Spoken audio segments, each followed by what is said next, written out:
ఓం శ్రీ సాయినాథాయ నమః. ఓం శ్రీ శ్రీపాద వల్లభాయ నమః. ఓం శ్రీ గురు దత్తాత్రేయాయ నమః. 1909 వరకు నాచినే బాబాగారి గురించి విని ఉండలేదు.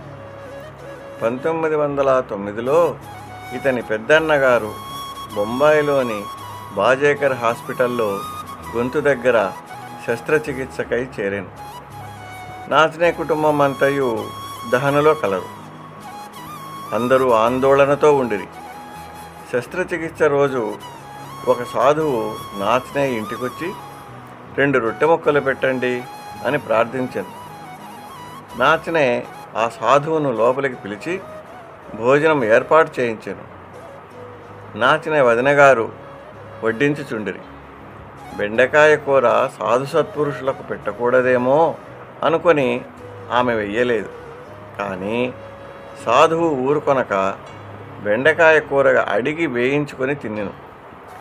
భోజనానంతరము సాధువు అనుగ్రహ దృష్టితో వారిని అందరినీ చూచి, ఈరోజు బొంబాయిలో మీ అన్నగారి శస్త్రచికిత్స చక్కగా జరిగినది, క్షేమముగానున్నాడు అని నాచినేకు ధైర్యము చెప్పి వెళ్ళిపోయాను.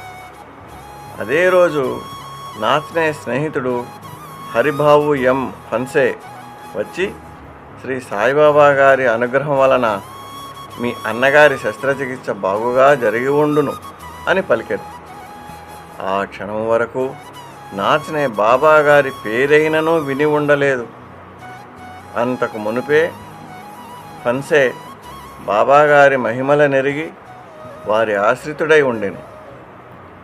ఆ సాయంత్రమునకు నాచినే తండ్రి వచ్చి, శస్త్రచికిత్స జరిగి బిడ్డ క్షేమముగా ఉండేనని చెప్పి, శస్త్రచికిత్స జరగగానే ఎవరో సాధువు వచ్చి రోగికి శస్త్రచికిత్స జరిగిన భాగమున తన చేతిని ఉంచి బిడ్డ సురక్షితముగా ఉండును అని పలికి వెళ్ళాను అని చెప్పాను. కొద్ది రోజులకే నాచినే సోదరునకు నయమై ఇంటికొచ్చాను. అదే సంవత్సరము నాచినే తండ్రి అంధేరీలో దాసుగణు మహారాజు చేయు సంకీర్తన వినుట తటస్థించినది.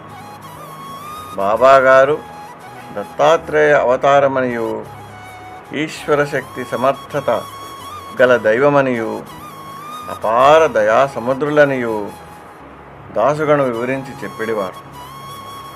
ఇవన్నీ విన్న నాచినే తండ్రి బాబాగారి చిత్రము సంపాదించి తన ఇంటిలో నిత్య పూజ ప్రారంభించాను.